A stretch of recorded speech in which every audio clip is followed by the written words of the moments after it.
amazi nugera ahantu mu nzu y'Imana udutegera wizeye Imana n'umugore n'iki nzatandukana n'ibyaha sizongera ntabikora nuko bikanyura niba hari ikintu Imana yakora ntugira guhana. Haleluya, haleluya. Reka dusome ijambo ry'Imana ibice byaho icyenda umurongo wa 18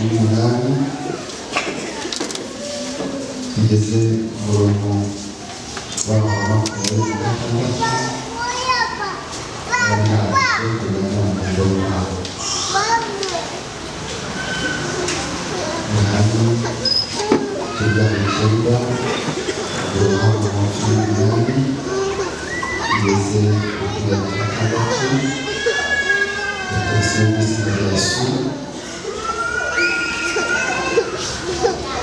ariko Abayuda bemera yuko yari impumyi agahuza kugeza aho babanje guhamagara ababyeyi wahumutse aramubaza ati uyu ni umwana wanyu uvuga ko yavutse ari impumyi none ahumuwe n'iki? 20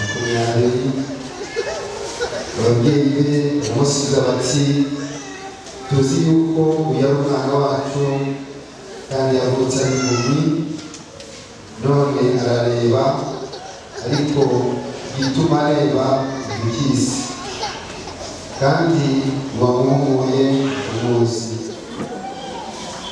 ntumwibarize namwe ni umugabo mukuru arivugira. 22 icyatumye ababyeyi be bavuga batyo nuko batinyaga Abayuda kuko Abayuda bari bamaze guhuza inama yuko umuntu wese uzerura Yesu ko ari Kristo acibwa mu isinagogi. Nacyo cyatumye ababyeyi be bavuga bati ni umugabo mukuru w'ibinyabizi. Nuko rero wari impumyi baramuhamagara bwa kabiri baramubwira bati shima Imana twebwe tuzi yuko uwo muntu ari umunyabyaha. nawe arasubiza ati niba ari umunyabyaha simbizi, icyo nzi kimwe ni uko ari umuntu none abandeba. 23 aravuga ati yakurije ati yaguhuye ati mubazime 27 aho tubumve. Arasubiza ati maze kubabwira ntimwanyumva, icyo mushakira kubyumva bwa kabiri n'iki? Mbese namwe murashaka kuba abigishwa be? Mwakiriye ku Imana.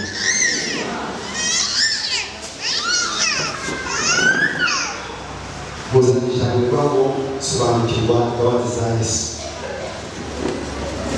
Sobanukirwa imbabazi za Yesu.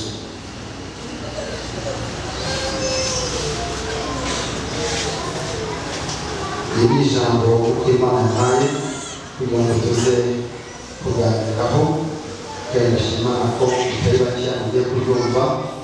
Imana yungura amaso yacu, amaso y'umubiri ndetse n'amaso y'uburyo bw'umwuka, tubashe kuza kumva icyo Imana ishaka kuganira natwe n'iri jambo ryayo.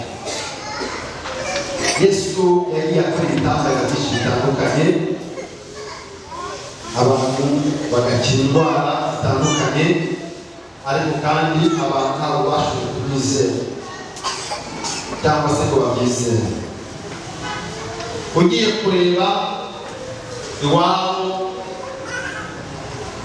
aho avuka, Yesu yakoze igitangaza kimwe gusa. Mbese utekereza yuko impamvu Yesu atakoze ibitangaza byinshi aho avuka ni iyihe? Ni uko ahantu uvukira kugira ngo umuhanuzi yemerwe iwabo byari kuko bari bazi abavuka, bari bazi abaturuka, ntibabashije kumwemera. Igitangaza Yesu yakoze iwabo ni cya kindi yari yatashe ubwe mu Kana, agatubura cyangwa se agafata amazi agahinduka divayi. Icyo ni cyo cyonyine. Reka mubwire, muzajya mu nsengero nyinshi, muzabwizwa n'abakobwa benshi kandi Imana ikoresheje ibitangaza, ariko ni byiza nuko nugera ahantu mu nzu y'Imana ujye utegera wizere. Haleluya. Nushaka birashoboka yuko ukubwiriza ataba ukwizerwa nk'uko bitekereza, ariko wizere ijambo ry'Imana. Haleluya. Buriya biragatsindwa kugera mu nzu y'Imana ugataha amazi. Ahantu Imana ikora ibitangaza, ahantu Imana ikiriza abarwayi, ahantu Imana itangira promosiyo, ahantu Imana ihindura amateka y'ubuzima bw'abantu, warangiza ugataha amazi. Byaba bibabashije kuko bishobora. Ntabwo bashoboye kumwizera, ndetse baramugenzaga umunsi ku munsi. Rero hano yahuye n'impumyi. Iyi mpumyi ngo ni impumyi yari yaravukanye ubuhumyi, yarahuye atareba.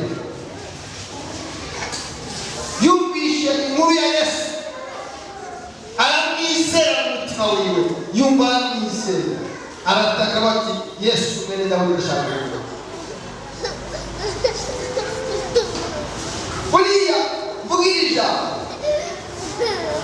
birashoboka yuko ushobora kujya kureba umuntu umwe mu buzima bwawe akakubera umugisha. Hari ukuntu abantu bizera mu bandi bemeze neza n'ibyo bita. Buriya nubishaka mu buzima uzashaka umuntu w'umujyanama. Haleluya. Umujyanama wizeye wumva wakugira inama azagufasha. Kutagira umujyanama n'icyo gikomeye. Uyu muntu yumvishe inkuru ya Yesu, yumva ko Yesu ashobora kugira ikintu yakora ku buhumyi, arataka avuga ati ndashaka kuvuga.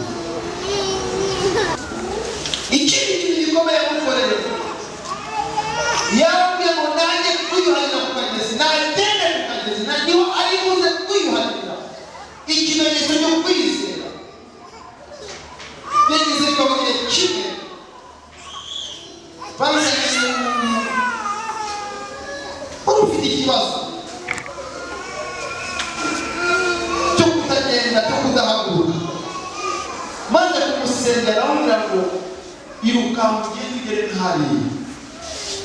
Uko agenda yiruka agenda akira, agaruka yiruka nta buzima.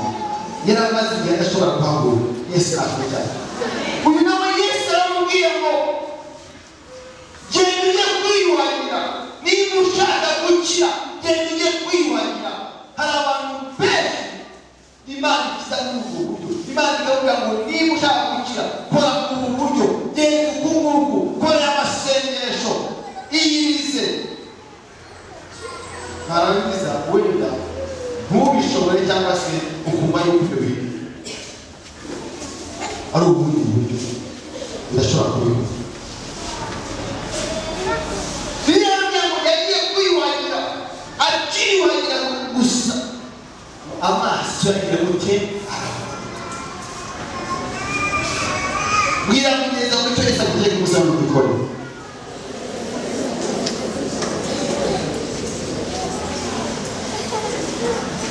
Yesu nashimwe.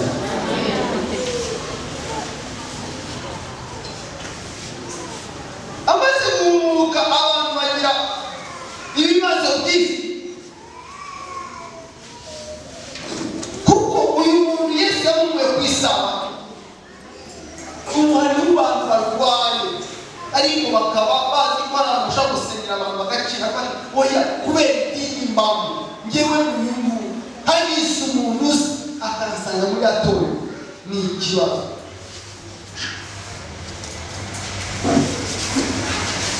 Hari umaza akaba babarire duze numva hari abantu bakazi ko bene da dukwiye kureka kubategera byose igikuru kuko Yesu yavuze yamukiza. Ubu bafite uyu muntu wamukije n'umunyaga ntabwo ari umukiranutsi n'umunyaga yaba atari umunyaga ntabwo ari kumukiza ku munsi w'isaha. Utekereze use mune w'aho hantu umuntu yakize ariko ubwo yagize ku munsi w'isabato bibaye ikibazo.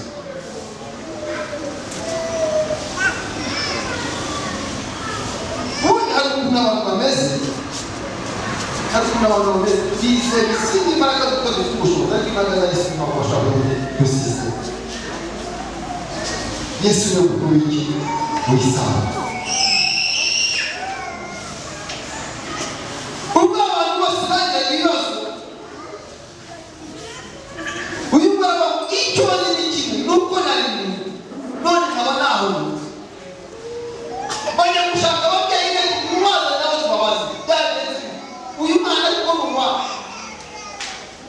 ababyeyi be kuba yuko baje kwiteranya umuntu yaga kwiteranya kandi ati uyu mwana ni wacu turusigenda ko yamutsanye none turabona yaho ariko wamuhumuye ntabwo tumuzi. Yesu nashobora kandi nawe ni umugabo ushobora kumwibariza mukamubaza wamuhumuye ari nde. Yesu nashobora bamuhamagaye ubwa kabiri icyo nzi n'ikintu nuko yewe nari impumyi none nagize gute nahumutse murambara iki bwa kabiri mbese nashaka kwizera namwe uwo wagize gute wamuhumuye. Yesu nashobora yavuze ijambo rikomeye aravuga ngo niba mushika kwa umunyabyaha wamuhumuye tuzi neza yuko Imana idashobora gukora n'umunyabyaha ukoreshe ibirori bitangaza. Yesu nashobora Bibiliya yavuze batangira kumufata bavuga ngo noneho nawe utangiye gutigisha wamusubikira hanze bamuta hanze. Hari akantu kanyuze muri ijambo uzabisaba ryose ngo Yesu amenye urugo bamusubikiye hanze ajya kumushaka byajya kuvuga ngo niba umuhamiriza imbere y'abantu nangiza abantu iki imbere ya uzi yuko umuntu akira mu rusengero agatinya kuba rwakira kuri urwo rusengero agatinya gushima agatinya kuvuga ibyo Imana yamukoreye nyamara yarahari cyane nyamara nyuma yo gucica haleluya nyuma yo gucica nyuma yo gushima hari indi jambo Yesu agerekaho sema amen haleluya. Icyo cyonyine cyo guhana gukira cyo guhana ko yakize bituma Yesu ajya kumushaka. Haleluya. Ajya kumureba ajya kumurondera. Yesu nashimye kuba yukagize amagambo y'Imana.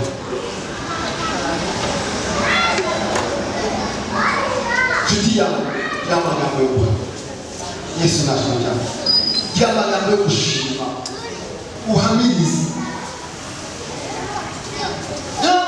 ahantu hose uzasengera uzasanga ibintu uziko wicara n'umuntu akagucira iyo ukicara ubise buriya aravuga muri abantu birasibiza akagucira nicara kandi aricaye nawe arategeye kumvira ngo nyuma ariko akagucira uyu mugabo wahumutse arahamiriza aravuga ntabwo umunyabyaha yabasha gukiza bene aka kagira.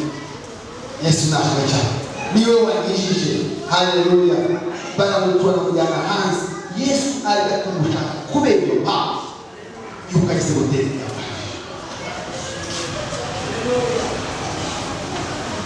abaza mbese kurize wizeye mwami Yesu wizeye Imana aravuga ngo numva nabyizeye aravuga ngo yizera n'ingengo arapfukama Yesu nashaka aramwizeye hari impamvu Yesu yamashaka Bibiliya itubwira ngo hari abantu icumi bose bari gufata Yesu muri bari abantu icumi Yesu aravuga ngo mujye kwereka umutambyi mukuru ngo bagenda bati batambuka bagenda bati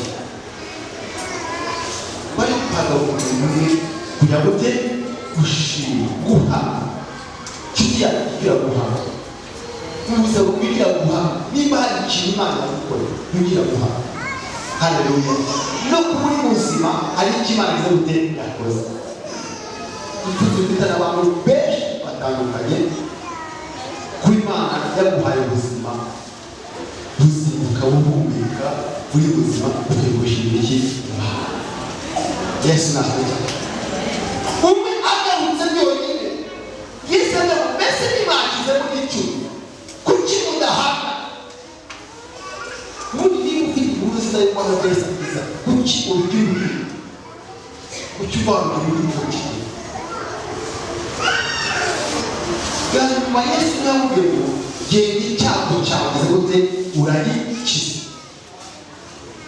bivuga ngo ushobora gukira utashima icyago kikazaza ariko gushima nubwo hamiriza umwami wawe yuko icyago yize gute wagikiza Yesu nashaka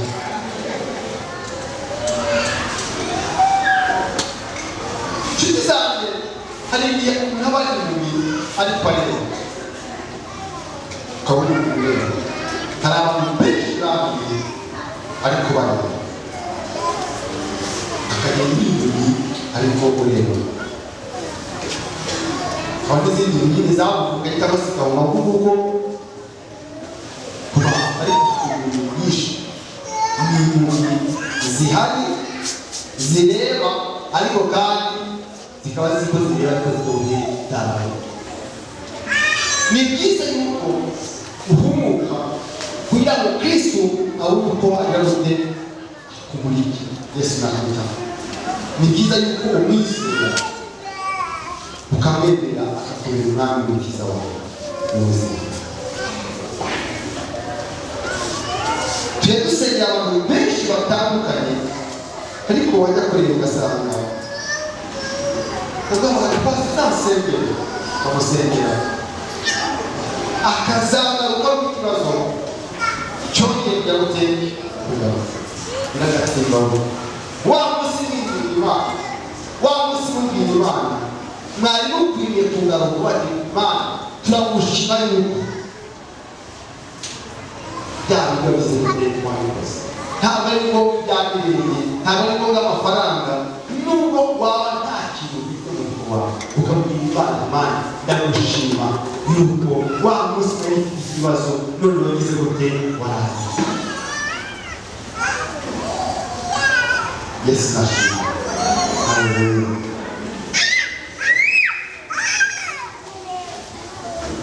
hari igihe kimwe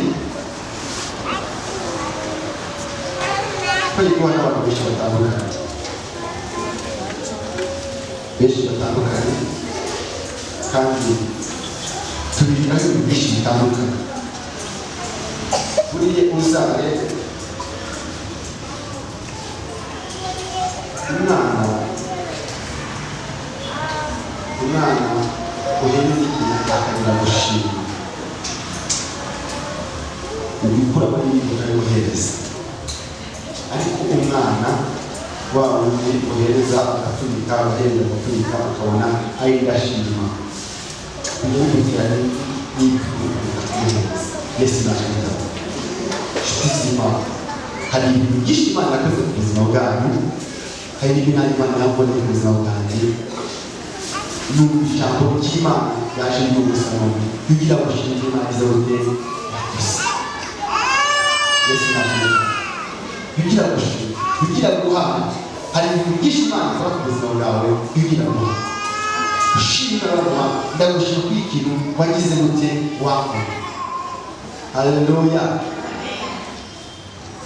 Aho niho Imana izakugura n'ibindi bitandukanye bitewe n'uko wagize gute. Ejo indahantu y'umugoroba badafite ikibazo kibagoye, bafite umwana wabo yabaguwanye kandi bamugisha mu ishuri yishyura ibihumbi 4 y'idolari, bagashyiraho abana. Ngo bakana basenga Imana ibakiriza umwana, ubu yabonye amanota 65 uyabona nyuma. Bari mu gihugu turashima ku bintu Imana yadukora. Yesu nashimira. Turashima. Shtia yugira kushima. Yugira kuhama.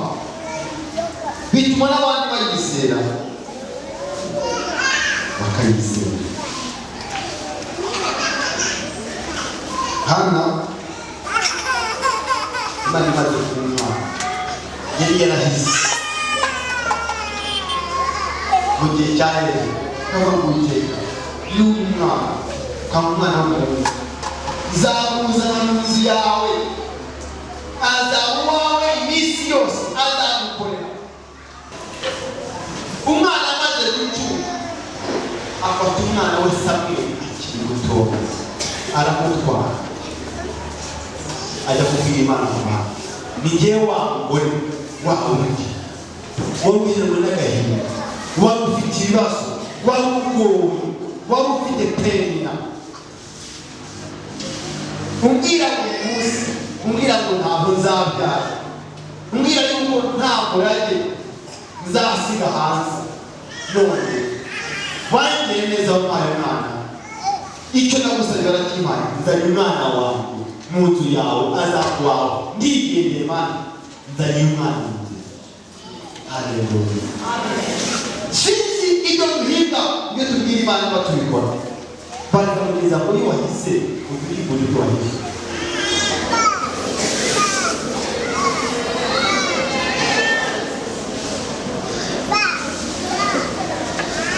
Niba ugiye uguha ufite amahirwe Yesu ntabwo buriya aya masengesho dusenga yo guhinga Imana igihugu ugusenga guhinga ugahinga Imana ikuba kwose. Nta jambo na rimwe wakura mu kanwa kawe ubwira Imana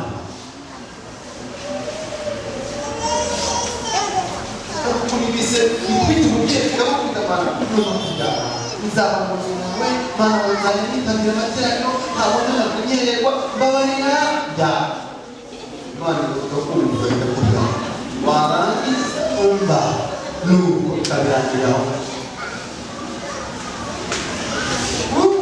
Y'umuntu ari umukobwa atari yaka ubu benshi bakizabukwa gusesa abanza, abandi bagiye Ishiru, abandi bagiye ahantu hatandukanye. Mana nutwubakira Mana umva nzagukorera, nzakuvugira mbese abana kwitana sheri numva nagize ibirenge aya matara ntabwo nshobora kugeramo nta kibazo ushyire kanseri y'amaganga ukora kabiri nuko wirukana y'abana wabo bose ugisera Imana ukorera iki ubukwe.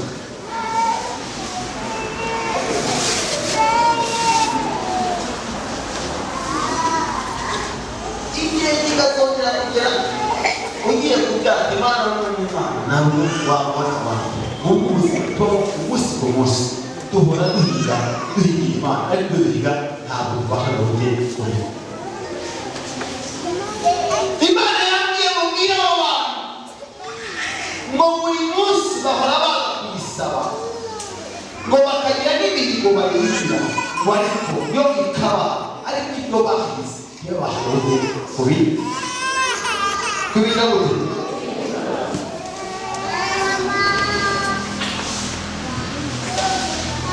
nubwo n'ikindi zatandukanye n'ibyaha zizongera yabikora nuko bikabibona.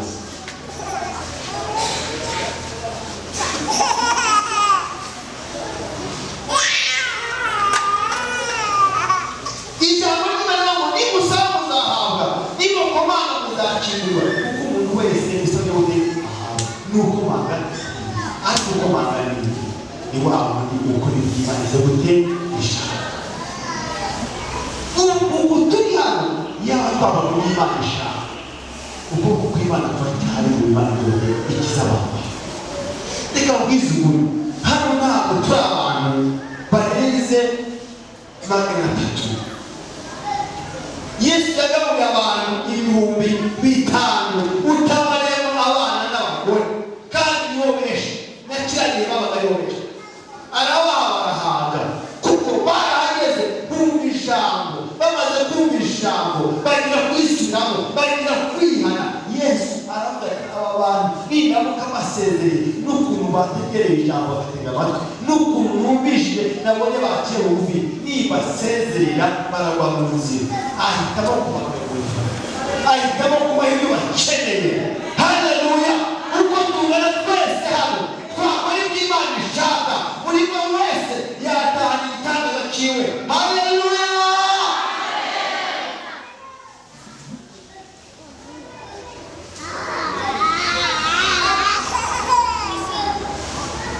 Bashi Data na udana ni mkono Yesu na udana ni mkono hao mkeni hapo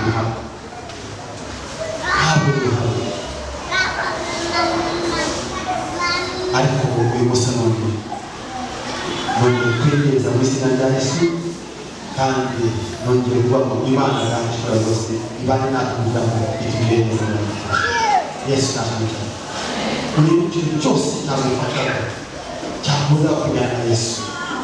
Uyu musanoni wa Yesu bishoboka yuko ibyo wakoreye izindi nshima sinigeze kuvuga ukorera kwawe umutangaza byawe ariko umusaruro uciye bugufi.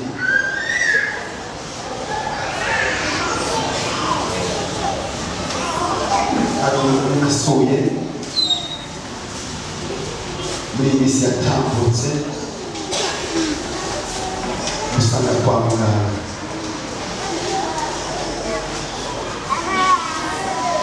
arambwira ngo pasita yaba Imana yayiyongera amahirwe yo kubaho hari ibyo nakora barafata birasaba kugira ibintu kuko ikiganiro kirambura Imana yayiyongera amahirwe yo kubaho hari ibyo nakora barafata cyababaye nuko ibintu bari bari kugira namusere kwa muganga ntibyashobotse Imana yaramucyuye Yesu nashimira. Rero ibigo biga ukwiye kuyigura tukiriho kugira ngo uvuye mu mukiriho.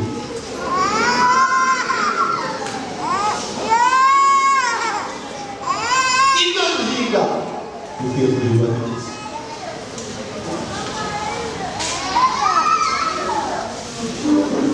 Anayije gutwara ntabwo rero ngo uyu ari mutoya uyu arona uko nyine bikora. Yesu nashimira.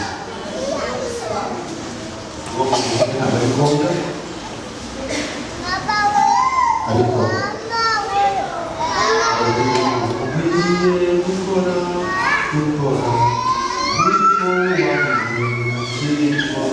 kuko niwarakira akabona imirimo n'ibitekerezo bizabanira. Yesu nashimira. Dukwiye gukora umurimo waduhamagaye akiri ku manywa. Yesu nashimira. turi mu ijambo ngo mbese urashaka guhumuka, uri ugushaka guhumuka, uri ugushaka gukira. Yesu natwe ntabwo izere umwami Yesu. Yesu arakora ibintu n'ibitangaza. Tugiye gusaba Imana kubw'Imana n'abantu iby'ijambo Imana yahaye kugira ngo bisange mu buzima bwacu.